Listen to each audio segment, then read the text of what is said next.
Hello everyone, welcome to my channel. I hope कि आप सब ठीक होंगे और आप अपनी स्टडी कर रहे होंगे, जैसे कि मैं बोलती हूँ अपनी हर वीडियो में। तो आज की जो हमारी ये वीडियो है ये रहेगी मॉक टेस्ट के बारे में। इससे पहले हम 7 मॉक टेस्ट कर चुके हैं, आज हम करेंगे मॉक टेस्ट नंबर 8। जैसे कि आप सभी जानते हैं, हर मॉक टेस्ट में मैं आपको 30 क्वेश्चन कराती हूँ CDP के। तो आज हम करेंगे मॉक टेस्ट नंबर 8। देखिए, जो फर्स्ट क्वेश्चन है वो थोड़ा मैंने लेंथी लिया है, मैचिंग वाला, क्योंकि इस टाइप के क्वेश्चन एग्जाम में बहुत पूछे जा रहे हैं। तो इसी वजह से मैंने सोचा इसको भी यहाँ पे ऐड कर लिया जाता है, कर लेना चाहिए, तो सो मैंने ऐड किया।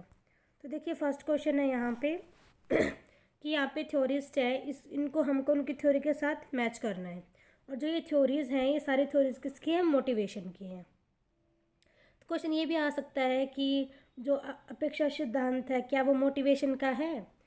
या फिर जो आवश्यकताओं का ये हायरार्की ऑफ नीड्स है, क्या ये भी है मोटिवेशन थ्योरी? तो क्वेश्चन आपसे कैसे भी पूछ सकता है। तो यहाँ पे हम एक क्वेश्चन के साथ हम दो क्वेश्चन भी मैं आपको यहाँ पे बताऊँगी कि यहाँ से कौन कौन से क्वेश्चन बन सकते हैं। तो देखिए, फर्स्ट जो ऑप्शन है यहाँ पे वो है अब्राहम मैस्लो। तो देखिए, जो अब्राहम मैस्लो जी हैं, उन्होंने दिया था हायरार्की ऑफ नीड्स, आवश्यकताओं का सिद्धांत उन्होंने दिया था। तो ए का तो हो जाएगा हमारा सेकंड है डेविड मैकलेलैंड, इन्होंने दिया था हमारा अचीवमेंट मोटिवेशन थ्योरी, कि अचीवमेंट्स हम कैसे प्राप्त करें, तो ये सब इन्होंने बताया था डेविड जी ने। सी है यहाँ पे JS एडम्स, तो इन्होंने दी थी इक्वालिटीज थ्योरी, समानता का सिद्धांत, जो कि जो ये समानता का सिद्धांत, ये भी एक मोटिवेशन थ्योरी है। डी है व्रूम ने कौन सा दिया था? व्रूम ने दिया था एक्सपेक्टेंसी थ्योरी, अपेक्षा सिद्धांत, कि हम एक्सपेक्ट करते हैं दूसरों से, क्या हम चाहते हैं, क्या हम अपेक्षा करते हैं। तो इस रिलेटेड सिद्धांत दिया था व्रूम जी ने। तो देखिए, ए का तो आएगा सेकंड, बी का आएगा थर्ड, और सी का आएगा फोर्थ, और डी का आएगा फर्स्ट। तो 2 3 4 1 ये हमारे सिक्वेंस रहेंगी।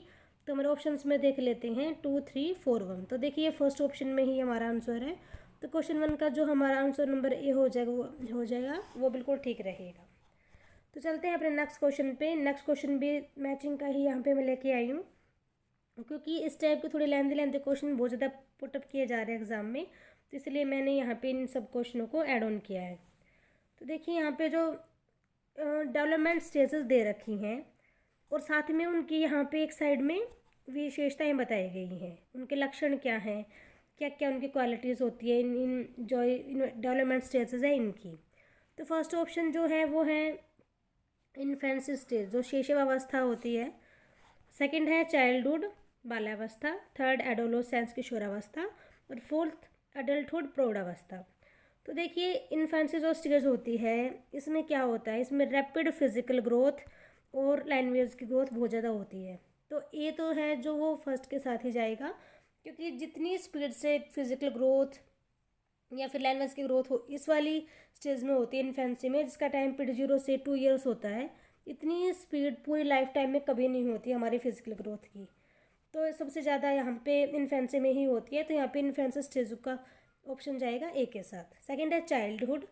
तो चाइल्डहुड में क्या होता है? देखिए, इमोशनल इंस्टेबिलिटी जो होती है वो तो एडोलेसेंस में होती है। तो चाइल्डहुड में डेवलपमेंट ऑफ रीजनिंग होती है, पीयर ग्रुप्स होते हैं, और इन्फ्लुएंस इंक्रीज यहाँ पे हो जाता है। पीयर ग्रुप इन्फ्लुएंस इंक्रीज होता है, क्योंकि अपने बच्चों को ज़्यादा तवज्जो देते हैं यहाँ पे, जो छोटे बच्चे होते हैं वो। जो चाइल्डहुड होती है ये 2 से 7 ईयर एज में हम काउंट करते हैं।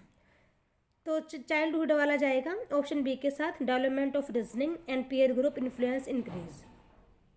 थर्ड जो है एडोलोसेंस, ये जो एज होती है यहाँ पे, एडोलोसेंस की जो एज है यहाँ पे, वो यहाँ पे नहीं, वो जो एज होती है इसकी वो 13 से लेके 19 तक होती है, जो टीन एज होती है ना वो। तो टीन एज जो होती है, इसमें इमोशनली इंस्टेबिलिटी रहती है, और अपनी आइडेंटिटी फॉर्मेशन को लेके बच्चे को कन्फ्यूज़न रहती है कि मेरी क्या पहचान है हमारी सोसाइटी में, हमारी फैमिली में। तो ये सब बच्चों के माइंड में चलता रहता है। और जो डी है अडल्टहुड, सॉरी, तो इसमें क्या होता है कि रिस्पॉन्सिबिलिटी, स्टेबिलिटी और सोशल मैच्योरिटी तो ये सब अडल्टहुड में हम सब में आ जाता है, डेवलप हो जाता है, क्योंकि ये उससे ऊपर वाले सारे स्टेज को हम पार करके आ चुके होते हैं। अब टाइम होता है अपनी रिस्पॉन्सिबिलिटी को समझने का, एक स्टेबिलिटी का और सोशल मैच्योरिटी का, कि हम मैच्योर हो गए हैं तो हम सोशली भी हम मैच्योर हो ही जाते हैं। तो देखिए यहाँ पे ए का तो 1 है, जैसे कि हमने अभी किया था। इन्फेंसी का यही ऑप्शन था, चाइल्डहुड का सेकंड ही था, एडोलेसेंस का थर्ड था और अडल्टहुड का फोर्थ था। मतलब सीक्वेंस यही है, फर्स्ट सेकंड थर्ड फोर्थ। तो देखिए ये ऑप्शन हमारा ऑप्शन बी में है। देखिए 1 2 3 4 ये सीक्वेंस है। तो यहाँ पे सेकंड क्वेश्चन का हमारा ऑप्शन नंबर बी बिल्कुल ठीक रहेगा। नेक्स्ट चलते हैं अपने थर्ड क्वेश्चन में। देखिए यहाँ पे मैंने थोड़ा सा क्वेश्चंस को थोड़ा अपडेट किया है। यहाँ पे हम थोड़ा मतलब डिफ़िकल्ट वाले करेंगे, थोड़ा सा क्वेश्चन टाइप यहाँ पे चेंज हो गए हैं। तो इस थर्ड क्वेश्चन में देखिए यहाँ पे असर्शन क्या है कि development is a life long process, कि डेवलपमेंट एक लाइफ लॉन्ग प्रोसेस है। हाँ ये बात तो बिल्कुल ठीक है कि हाँ लाइफ लॉन्ग प्रोसेस होती है डेवलपमेंट। तो यहाँ पे रीज़न क्या दिया गया है कि ग्रोथ स्टॉप आफ्टर एडोलेसेंस। ये बात तो बिल्कुल ही गलत है। देखिए यदि हम ग्रोथ की बात करें, जैसे आपके नेल्स इंक्रीज़ होते हैं, बाल भी इंक्रीज़ होते हैं, तो क्या आप एडोलेसेंस यदि आप 19 ईयर के हो गए हो तो 20 ईयर में यदि आप हो तो क्या आपकी नेल्स की ग्रोथ नहीं होगी, आपके हेयर ग्रो नहीं होंगे? नहीं, गलत बात है। नहीं, तो ये जो यहाँ पे रीज़न यहाँ पे दिया गया है ग्रोथ स्टॉप आफ्टर एडोलेसेंस, ये जो लाइन है बिल्कुल ही गलत है। तो ओनली ए ऑप्शन हमारा यहाँ पे ठीक रहेगा। तो यहाँ पे देखिए ऑप्शंस के अकॉर्डिंग जो हमारा यहाँ पे ऑप्शन नंबर सी है वो बिल्कुल ठीक है, कि ए तो हमारा बिल्कुल ठीक है लेकिन आर हमारा फॉल्स है यहाँ पे। तो क्वेश्चन नंबर थर्ड का हमारा सी ऑप्शन बिल्कुल ठीक रहेगा। नेक्स्ट है हमारा क्वेश्चन नंबर 4 जो कि है स्केप फोल्डिंग से रिलेटेड। देखिए स्केप फोल्डिंग मैंने पहले भी बताया था, ये क्या होती है, ये एक सपोर्ट दिया जाता है किसी भी बड़े के द्वारा बच्चे को लर्निंग के टाइम पे।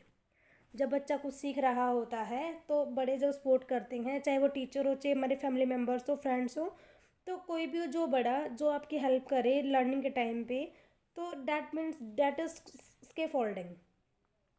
तो यहाँ पे ऑप्शंस देखिए, providing temporary support during learning, giving permanent help, punishment for mistake नहीं, learning by trial and error नहीं। स्केप फोल्डिंग में learning by trial and error नहीं होता है, पनिशमेंट भी नहीं दी जाती और परमानेंट हेल्प भी नहीं होती है। Only providing temporary support during learning, सिर्फ एक मतलब थोड़ा बहुत अस्थायी हमें सहायता करते हैं बच्चे की लर्निंग के टाइम पे। तो यहाँ पे फोर्थ क्वेश्चन का ए ऑप्शन बिल्कुल ठीक रहेगा हमारा। नेक्स्ट हमारा क्वेश्चन नंबर 5, ये भी देखिए मैचिंग का है। मैचिंग के आपको 3 से 4 क्वेश्चन देखने को मिलेंगे आज। तो फर्स्ट देखिए ये इस साइड सारी अप्रोच है और यहाँ पे एग्जाम्पल्स हैं इनके। तो फर्स्ट है बिहेवियरिस्ट। जो बिहेवियरिस्ट थे वो क्या मानते थे, क्या वो डिस्कवरी लर्निंग को मानते थे, या वो स्कीमा फॉर्मेशन को मानते थे, या सेल्फ एक्चुअलाइजेशन को, या फिर रीइंफोर्समेंट को? तो देखिए जो बिहेवियरिस्ट वाले थे वो रीइंफोर्समेंट को मानते थे कि बच्चा अच्छा बिहेव करे, बच्चा अच्छा काम करे, अच्छी बच्चा एक्टिविटी करे तो उसको रीइंफोर्समेंट दीजिए, उसको पुनर्बलन दीजिए ताकि बच्चे की लर्निंग में और ज़्यादा सुधार हो, बच्चा अच्छे से अपने हर काम को दुगनी स्पीड से करे क्योंकि उसको रीइंफोर्समेंट मिला हुआ है। सेकंड है कंस्ट्रक्टिविस्ट। जो कंस्ट्रक्टिविस्ट वाले हैं वो मानते हैं डिस्कवरी लर्निंग को, कि बच्चे जो हैं वो खुद से चीज़ों को सर्च करें, खुद से बच्चा अपनी नॉलेज को कंस्ट्रक्ट करे, बच्चा खुद से हर चीज़ को सर्च करे, रिसर्च करे, डिस्कवरी करे। तो ऐसा मानते हैं कंस्ट्रक्टिविस्ट वाले। थर्ड है ह्यूमनिस्टिक वाले। तो जो ह्यूमनिस्टिक वाले हैं वो मानते हैं सेल्फ एक्चुअलाइजेशन को, कि खुद को जानना, खुद के बारे में अच्छे से जानना। क्या आप खुद को अच्छे से जानते हो? तो ये सब आता है ह्यूमनिस्टिक अप्रोच के अंदर। फोर्थ है कोग्निटिव। कोग्निटिव में है स्कीमा फॉर्मेशन। स्कीमा क्या होता है, जो हमारे माइंड में एक इमेज बन जाती है एक किसी भी चीज़ को लेके, दैट इज स्कीमा फॉर्मेशन। और जो स्कीमा होता है वो हमारे कोग्निशन, हमारे संज्ञान से ही रिलेटेड होता है। तो यहाँ पे जो ऑप्शन है वो वहीं जाएंगे, फर्स्ट, सेकंड, थर्ड और fourth. Let check the options. देखिए ऑप्शन सी में आपको दिख रहा होगा कि फर्स्ट, सेकंड, थर्ड, फोर्थ। तो यहाँ पे भी ऑप्शन सी हमारा बिल्कुल ठीक रहेगा। क्वेश्चन नंबर 5 के लिए। नेक्स्ट चलते हैं क्वेश्चन नंबर 6 पे। ये क्वेश्चन एक और आ गया है एसेशन वाला। तो देखिए इसमें क्या बोल रखा है कि inclusive education benefit both normal and differently abled students. कि जो इंक्लूसिव एजुकेशन है क्या वो बोथ दोनों की ही हेल्प करती है, नॉर्मल चाइल्ड की भी और जो डिसेबल्ड बच्चे हैं उनकी भी। तो ये बात तो ठीक है, बिल्कुल दोनों की हेल्प करती है, क्योंकि इंक्लूसिव का मतलब क्या है कि दोनों, हर बच्चा चाहे वो नॉर्मल है चाहे वो अब नॉर्मल है, दोनों एक साथ मिलके पढ़ते हैं, एक ही जगह पे बैठ के पढ़ते हैं। सेकंड है it promote acceptance cooperation equality. ये बात भी बिल्कुल ठीक है कि यदि बच्चे एक साथ मिलके पढ़ रहे हैं तो वहाँ पे बच्चे एक दूसरे की बातों को एक्सेप्ट भी करेंगे, कोऑपरेशन भी हमको देखने को मिलेगा और इक्वालिटी तो अपने आप ही बढ़ जाएगी। यदि दो टाइप के बच्चे या बहुत टाइप के बच्चे एक जगह पे इकट्ठे बैठ के पढ़ रहे हैं तो इक्वालिटी तो बढ़ना ऑब्वियस सी बात है। तो यहाँ पे हमारे दोनों ही ऑप्शंस बिल्कुल ठीक हैं।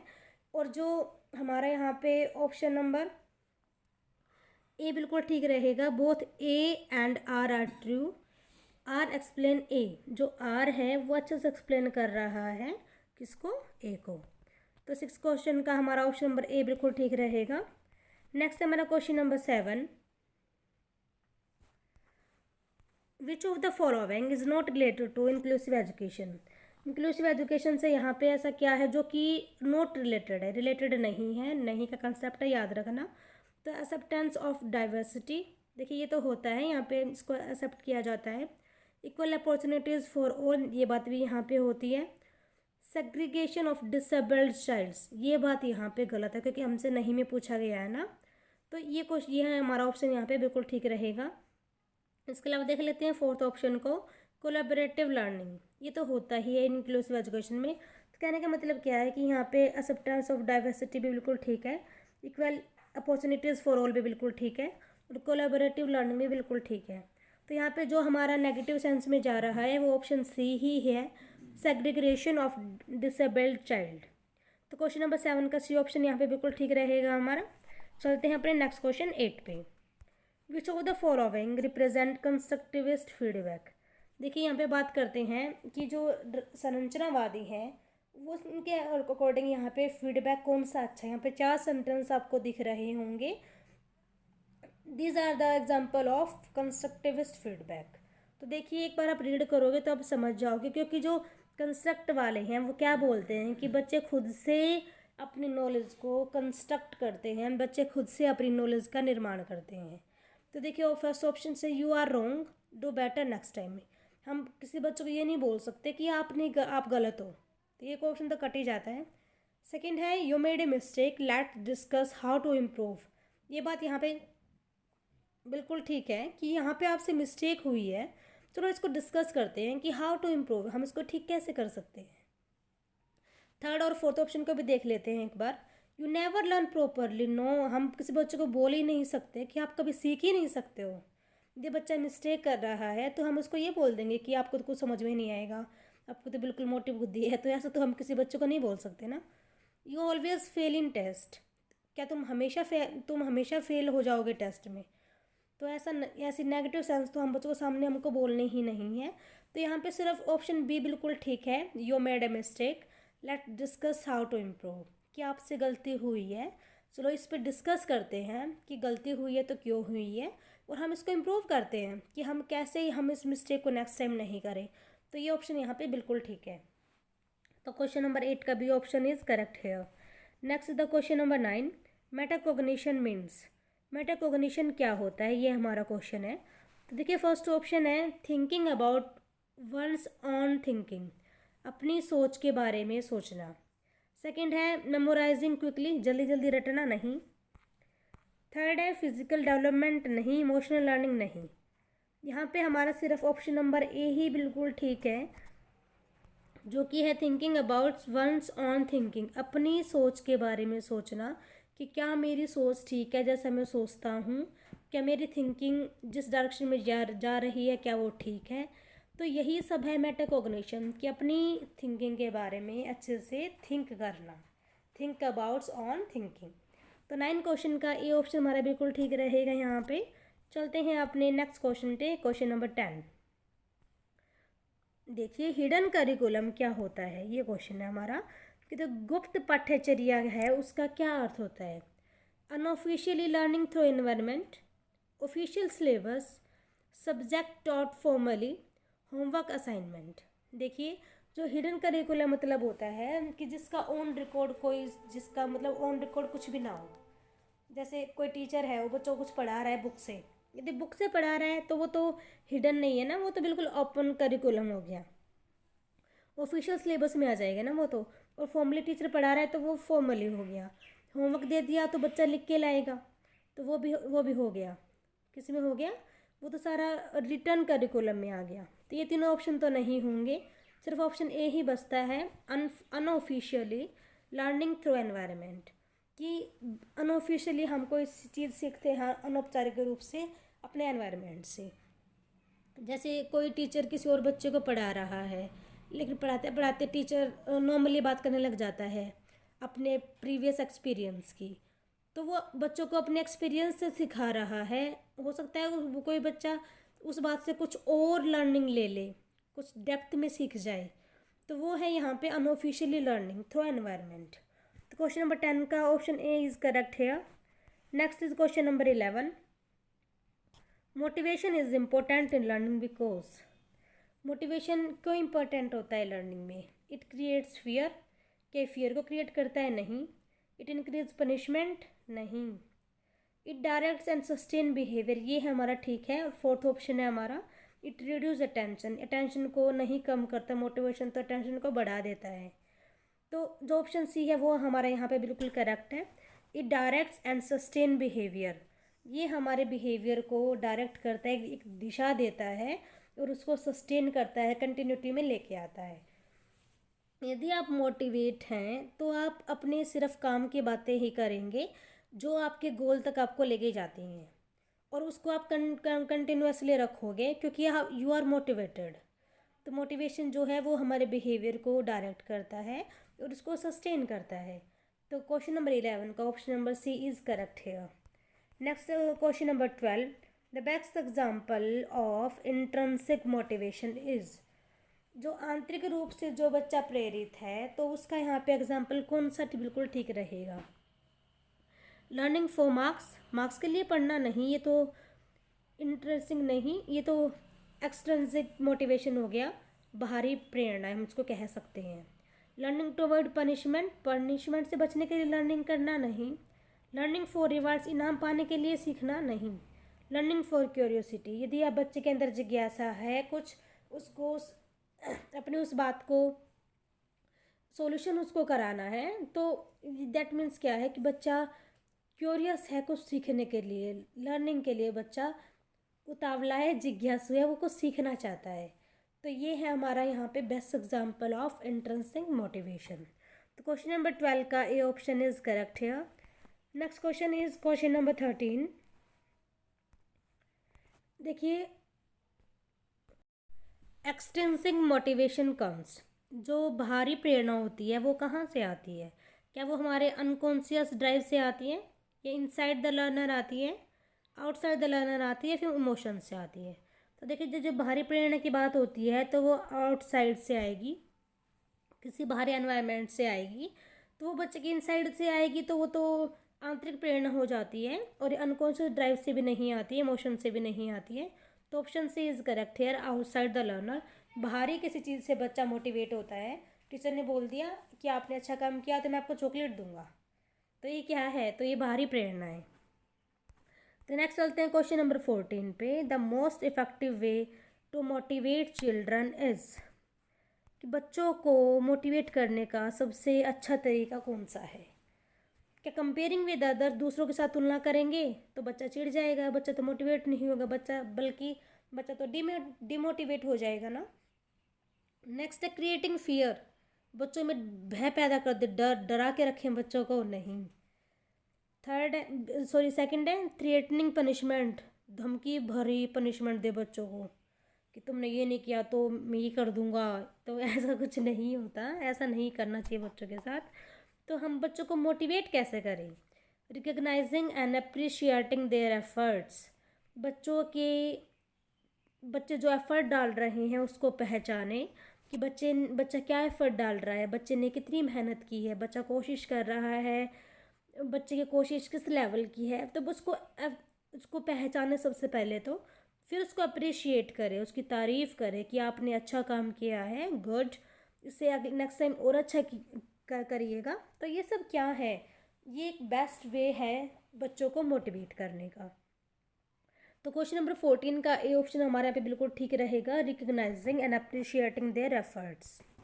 नेक्स्ट है question number 15, Maslow hierarchy of needs and with. जो मैस्लो की जो हिरार्की ऑफ नीड्स थ्योरी है उसमें उन्होंने पिरामिड सीक्वेंस में दिया था। पिरामिड यहाँ पे उस पिरामिड को हम उल्टा ही बना सकते हैं और सीधा ही बना सकते हैं। तो उसमें उन्होंने टोटल 5 स्टेजेस बताई थी। ये 4 हो गई ना, एक और बना लेते हैं। ये देखिए 1 2 3 4 5। तो जो सबसे फर्स्ट जो स्टेज उन्होंने बताई थी वो उन्होंने बताई थी दैहिक आवश्यकता, जो हमारी फिजिकल नीड रहती है वो सब आ जाएंगी फर्स्ट में। सेकंड थी हमारी सुरक्षा की अवस्था, सेकंड वाली हमारी ये थी सेफ्टी नीड्स। थर्ड जो थी वो थी लव एंड बिलोंगिंगनेस, प्रेम और संबंध की आवश्यकता। फोर्थ जो थी वो थी एस्टीम नीड्स, कि एक सम्मान भी चाहिए हमको अपनी सोसाइटी में अपना, तो वो आ जाएगी इसमें। और जो लास्ट जो स्टेज थी जिससे एंड होता है वो थी सेल्फ एक्चुअलाइजेशन, स्व प्राप्ति, खुद के बारे में जानना, आत्म सिद्धि प्राप्त कर लेना। तो ये थी इसकी लास्ट स्टेज जो कि मैस्लो ने बताई थी। उन्होंने टोटल ये 5 नीड्स ऑफ हिरार्की बताई थी। तो मैंने आपके 5 बता दी हैं, 4 यहाँ पे आपको दिख रही होंगी।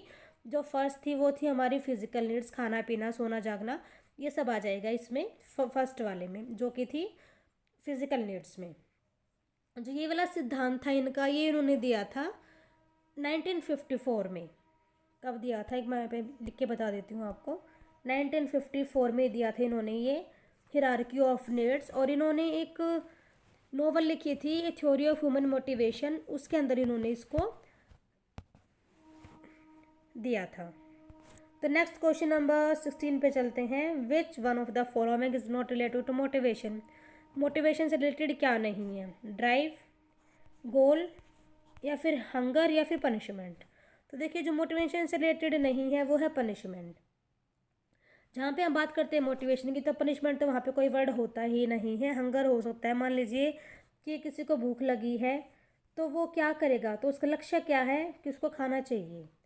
तो एक ड्राइव है उसको कुछ कर कि आपको कुछ काम करना है, देन आपको खाना मिलेगा, तो वो ड्राइव हो गया ना, जो बच्चे को मोटिवेट करेगा खाने तक पहुँचाने के लिए, तो ये ड्राइव हो गया।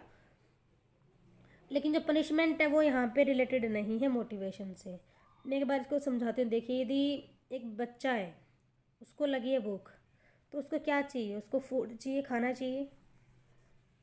तो बीच में यहाँ पे एक ड्राइव काम करता है, ड्राइव, प्रेरक शक्ति। मम्मा ने बोल दिया यदि आप अपनी पूरा बैग अरेंज करोगे तो आपको खाना मिल जाएगा।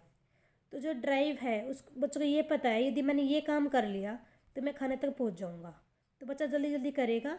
तो ये एक ड्राइव क्या होता है, एक प्रेरक शक्ति होती है जो कि बच्चे को उसके लक्ष्य तक लेके जाती है। तो यहाँ पे जो यहाँ पे हमको बताना था ना नेगेटिव सेंस में कि रिलेटेड नहीं है, तो वो पनिशमेंट था जो कि इससे रिलेटेड नहीं था। नेक्स्ट है हमारा question number 17। A teacher can best motivate weak students by. A teacher है वो वीक स्टूडेंट को कैसे मोटिवेट करेगा, एनकरेजिंग स्मॉल सक्सेसेस, बच्चे की छोटी छोटी सक्सेस को एनकरेज करके। गिविंग स्ट्रिक्ट पनिशमेंट, नहीं, पनिशमेंट तो बच्चों को देने ही नहीं है। इग्नोरिंग दैम, इग्नोर तो बच्चे करेंगे, बच्चों को इग्नोर करेंगे तो हम कहाँ जाएंगे फिर। कंपेयरिंग विद टॉपर्स, कंपेयर भी नहीं करना है बच्चों को टॉपर्स के साथ। यदि बच्चा वीक है तो हम उसके छोटे छोटे एफर्ट्स को, उसके छोटे छोटे काम को हम प्रेज़ करेंगे, उसकी तारीफ़ करेंगे, ताकि बच्चा एक बड़े काम के लिए रेडी हो जाए और बच्चा मोटिवेट हो जाए। तो ऑप्शन ए हमारा बिल्कुल ठीक रहेगा, एनकरेजिंग स्मॉल सक्सेस। नेक्स्ट हमारा क्वेश्चन नंबर 18, थोड़ा शॉर्ट कर लेती हूँ। Okay, emotions play an important role in learning because. जो इमोशंस है वो एक बहुत अच्छा रोल प्ले करते हैं लर्निंग में। कैसे, देखिए दे ब्लॉक मेमोरी, नहीं, इमोशंस तो इमोशंस मेमोरी को कैसे ब्लॉक कर सकते हैं, ऐसा कुछ नहीं है। दे डिस्ट्रैक्ट लर्नर, नहीं। They influence attention and motivation, ये बात बिल्कुल ठीक है। और फोर्थ ऑप्शन क्या है, दे रिड्यूस थिंकिंग, नहीं। इमोशंस तो थिंकिंग को और ज़्यादा बढ़ा देते हैं ना, मन में कुछ इमोशंस आ गए तो हम सोचते रहते हैं। तो जो ऑप्शन सी है यहाँ पे वो बिल्कुल ठीक है। They influence attention and motivation, ये इन्फ्लुएंस करते हैं हमारे अटेंशन को और हमारे मोटिवेशंस को। मान लीजिए कि कि आपका मन कर रहा है कि कहीं घूम के आए, आपका मन कर रहा है, इमोशंस आए, तो आपका टेंशन क्या होगा कि कहीं जाना है, कोई आप कुछ सर्च करोगे, हैं, तो आप मोटिवेट हो जाओगे कि हाँ मेरे को जाना चाहिए घूमने के लिए। तो इमोशंस तो ये भाव लेके है ना आपके अंदर सारे। तो इमोशंस एक रोल प्ले करते हैं लर्निंग के लिए। तो क्वेश्चन नंबर 18 का यहाँ पे सी ऑप्शन बिल्कुल ठीक रहेगा। नेक्स्ट है हमारा question number 19। A child become anxious before exam, एक बच्चा जो है वो एग्ज़ाम से पहले बहुत ज़्यादा चिंता करता है, टेंशन लेता है। As a teacher you should, as a teacher आपको क्या करना चाहिए, इग्नोर हिम, इग्नोर करेंगे हम बच्चे को, नहीं। सपोर्ट एंड काउंसिल हिम, ये बात बिल्कुल ठीक है। इसके अलावा थर्ड ऑप्शन है स्कोल्ड देम, नहीं। मेक फन ऑफ हिम, नहीं, मजाक बनाएंगे बच्चों का, ये दिन आ गए हैं तो नहीं, ये बात गलत है। ऑप्शन बी बिल्कुल ठीक है, सपोर्ट एंड काउंसिल दैम, हम बच्चे को सपोर्ट करेंगे कि बेटा कुछ नहीं होता है, जब आप आराम से बैठिए, जो आपको आता है वो लिखिए, टेंशन लेने की कोई बात नहीं है, क्योंकि गलती हो जाएंगे तो हम उसको इम्प्रूव कर लेंगे। हम बच्चे को एडवाइस देंगे, उसको परामर्श देंगे और हम बच्चे को सपोर्ट करेंगे। तो क्वेश्चन नंबर 19 का भी ऑप्शन बिल्कुल ठीक रहेगा। नेक्स्ट है question number 20। Emotional maturity means, emotional maturity की यदि हम बात करें तो इसका मतलब क्या होता है, एबिलिटी टू कंट्रोल इमोशंस, अपने इमोशंस पे कंट्रोल करना। एक्सप्रेसिंग एंगर फ्रिक्वेंटली, नहीं, बार बार क्रोध करना, ये तो अच्छी बात नहीं है। इग्नोरिंग अदर फीलिंग, दूसरों को इग्नोर करेंगे फीलिंग्स को, नहीं। ओवर रिएक्टिंग भी नहीं करेंगे। तो ऑप्शन ए ही बिल्कुल ठीक है यहाँ पे, एबिलिटी टू कंट्रोल इमोशंस, अपने भावनाओं को नियंत्रण करने की क्षमता।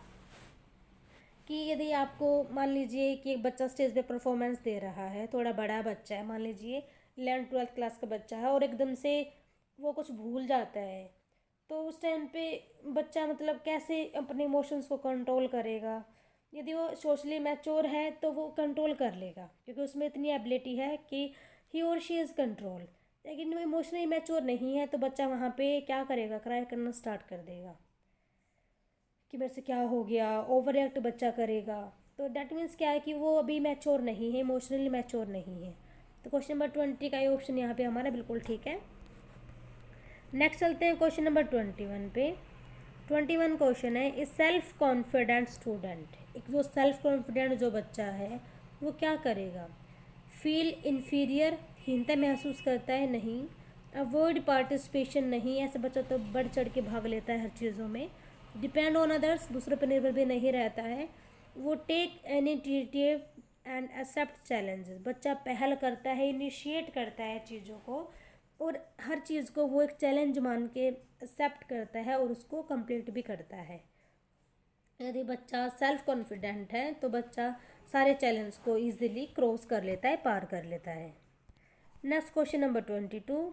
Teacher praise for good performance in example of, teacher यदि बच्चों को प्रेज कर रहा है तो ये किसका एग्जाम्पल है, क्या ये पॉजिटिव रेनफोर्समेंट है, नेगेटिव रेनफोर्समेंट है, पनिशमेंट है, या फिर एक्सटिंक्शन है। तो देखिए ये पॉजिटिव रेनफोर्समेंट है कि बच्चों ने कुछ अच्छा काम किया और उसकी तारीफ़ यदि टीचर कर रहा है तो बच्चों में पॉजिटिविटी आएगी, बच्चे बहुत खुश होंगे अपनी तारीफ़ सुन के। वैसे तारीफ़ सुनना सबको ही पसंद होता है, तो यहाँ पे बच्चों को पॉजिटिव रेनफोर्समेंट मिलेगा। Next question number 23। Punishment should be last resort means, कि जो दंड है वो अंतिम उपाय होना चाहिए, इसका मतलब क्या है। तो देखिए इसमें इग्नोर बिहेवियर, क्या इग्नोर बिहेवियर करें हम, बच्चा कुछ भी करे जाए हम उसको इग्नोर करें, नहीं। ऑलवेज पनिश द चाइल्ड, बच्चों को हमेशा दे खींच के एक थप्पड़ नहीं। पनिशमेंट हम हमेशा बच्चे को क्यों देंगे, छोटे छोटे बच्चे होते हैं प्यारे प्यारे, तो हम उनको क्यों मारेंगे, है ना। तो थर्ड ऑप्शन है, teacher should first try guidance and support, teacher को क्या करना चाहिए, बच्चे को ट्राई करें कि गाइडेंस दे, उसको सपोर्ट करें। और फोर्थ ऑप्शन है यूज़ फिजिकल पनिशमेंट, बच्चों को दे दे दौड़ मारे खींच खींच के। नहीं भाई, बिल्कुल गलत बात है ये तो। ऑप्शन सी बिल्कुल ठीक है। Teacher should first try guidance, सबसे पहले टीचर जो हो बच्चों को गाइड करे और उसको सपोर्ट करे, उसका सहयोग करे, कोशिश तो करे कि बच्चा पनिशमेंट तक बात ना पहुँचे। तो ऑप्शन सी यहाँ पे बिल्कुल ठीक है हमारा। Teacher should first try guidance and support. Next है हमारा question number 24, emotions affects learning by. जो इमोशंस हैं वो कैसे अफेक्ट करते हैं लर्निंग को। ये इन्हेंस और रिड्यूसिंग अटेंशन, इन्हेंस भी कर सकते हैं और रिड्यूस भी कर सकते हैं हमारे अटेंशन को। हाँ बिल्कुल ठीक बात है। देखिए यदि बच्चा मतलब मान लीजिए बच्चा थोड़ा सा घर से परेशान आया है स्कूल में, तो क्या वो अच्छे से अटेंशन लगा पाएगा स्कूल में, कंसंट्रेशन कर पाएगा? नहीं कर पाएगा ना। तो कहीं ना कहीं जो उसके इमोशंस है वो उसके आगे आ रहे हैं, तो ये उसके टेंशन को बढ़ा भी सकते हैं और घटा भी सकते हैं। बी ऑप्शन है हेल्पिंग मेमोरी। हाँ बिल्कुल, इमोशंस हमारी हेल्प करते हैं। और बिल्डिंग कॉन्फिडेंस, कॉन्फिडेंस भी हमारे इमोशन से कहीं ना कहीं कनेक्ट है यदि हम लर्निंग कर रहे हैं तो यहाँ पे हमारे ऑल ऑफ दीज आंसर आएगा। तीनों ही ऑप्शन हमारे बिल्कुल ठीक है। तो क्वेश्चन नंबर 24 का डी ऑप्शन इज करेक्ट है, all of these. Next question is 25, a democratic classroom help students. जो डेमोक्रेटिक जो क्लासरूम होती है उसमें कैसे बच्चों की हेल्प करती है, जो एक डेमोक्रेटिक क्लास है वो। तो develop social and moral values, हाँ होती है। यदि बच्चे इकट्ठे बैठते हैं तो सोशल भी बढ़ेंगे बच्चों का और मोरल लेवल भी बच्चों का इंक्रीज होता है। डेवलप फियर बढ़ेगा, नहीं भाई साहब। फॉलो टीचर ब्लाइंडली, नहीं। टीचर को कोई हम ट्रेडिशनल लर्निंग की बात थोड़ी ना कर रहे हैं यहाँ पे कि टीचर की सुनते रहो बस बैठ के और खुद से कुछ करना नहीं है, बस बैठ के पैसिव लिसनर बन जाओ, तो सब सुन के चले जाओ, नहीं।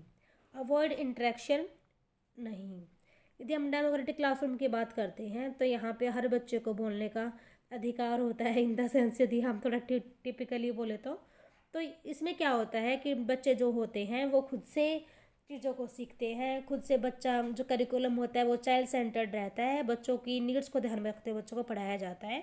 यदि बच्चे खुद से इन चीज़ों को करेंगे तो बच्चों का जो सोशल वैल्यूज़ है वो बहुत ज़्यादा इंक्रीज होगी और बच्चों में मोरल वैल्यूज़ भी आएंगे, एक दूसरे का बच्चे साथ देंगे और हर दूसरे की कमियों को मतलब स्वीकार करते हुए वो आगे बढ़ेंगे। तो क्वेश्चन नंबर 25 का ए ऑप्शन बिल्कुल ठीक है, develop social and moral values. Next है question number 26, emotionally intelligent teacher. जो एक इमोशनली इंटेलिजेंट जो टीचर है तो वो कैसा होगा? क्या वो अंडरस्टैंड करेगा स्टूडेंट्स के फीलिंग को? यस बिल्कुल करेगा। यदि वो इमोशनली एक मैच्योर टीचर है तो कंट्रोल करेगा अपने खुद के इमोशंस पे। क्रिएट ए स्पोर्टिव एनवायरनमेंट, और एक क्रिएट करेगा एक स्पोर्टिव एनवायरनमेंट को।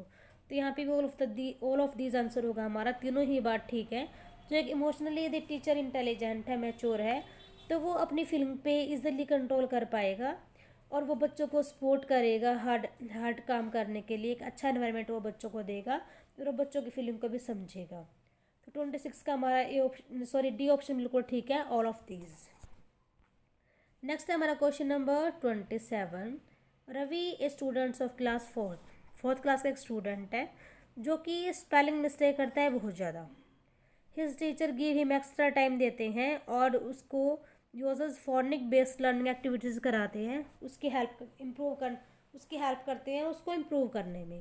स्पेलिंग मिस्टेक यदि बच्चा कर रहा है, टीचर उसको एक्स्ट्रा टाइम दे रहा है और उसको फोनिक बेस्ड लर्निंग एक्टिविटीज़ करा रहे हैं कि हम आपको बोलते हैं आप लिखिए। तो ये बच्चे के लिए यहाँ पे क्या हो रहा है? क्या उसको रिमीडियल टीचिंग कराई जा रही है, उसको पनिशमेंट दी जा रही है, उसको उसके मिस्टेकों को इग्नोर किया जा रहा है, या फिर ये पीयर प्रेशर है? तो देखिए ये उसको रिमीडियल टीचिंग कराई जा रही है कि उसकी प्रॉब्लम को टीचर ने जाना कि ये बच्चा स्पेलिंग मिस्टेक कर रहा है, उस चीज़ को टीचर ने जाना और फिर उसको इम्प्रूव करने के लिए टीचर उसको एक्स्ट्रा टाइम दे के उस पर काम कर रहा है। तो डैट मीन्स ये है रिमीडियल टीचिंग। तो 27 का ए ऑप्शन हमारा बिल्कुल ठीक रहेगा।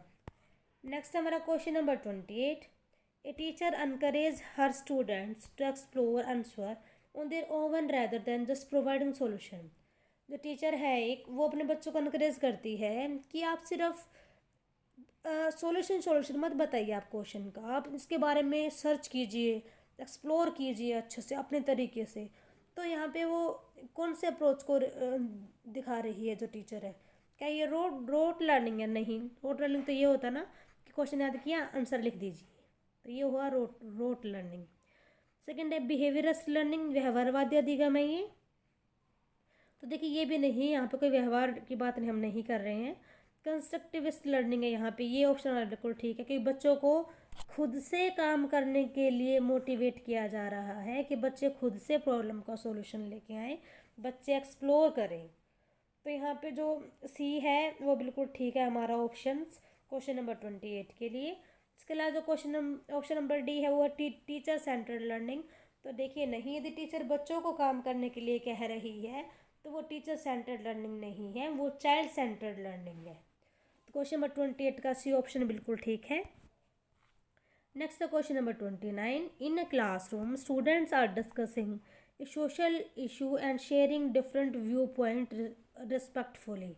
बच्चे जो हैं वो डिस्कस कर रहे हैं एक सोशल इशू पे, और अपने अपने व्यू पॉइंट बच्चे डिफरेंट व्यू पॉइंट बच्चे यहाँ पे अपने शेयर कर रहे हैं। तो ये एक्टिविटी है, ये क्या प्रमोट करेगी? क्या यहाँ पे बच्चे की सोशल डेवलपमेंट होएगी, इमोशनल डेवलपमेंट होएगी, या कोग्निटिव डेवलपमेंट, या फिर फिजिकल डेवलपमेंट? देखिए यदि बच्चे सोशल रूप से बैठे हैं तो ऑब्वियस सी बात है कि सोशल डेवलपमेंट ही होएगी।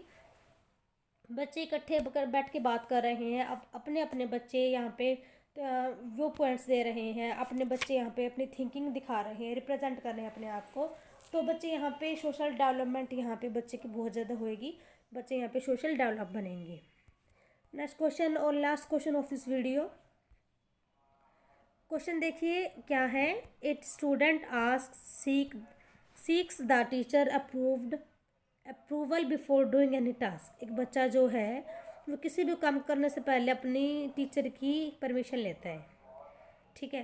The teacher wants to make the student intrinsically motivated. जो टीचर है वो स्टूडेंट को कहता है कि आप आंतरिक रूप से प्रेरित बनना चाहती है, लेकिन जो टीचर है वो ये चाहती है कि जो बच्चा है वो खुद से मोटिवेट बने, खुद से मोटिवेटेड हो, वो हर बात के लिए मेरे से ना पूछे।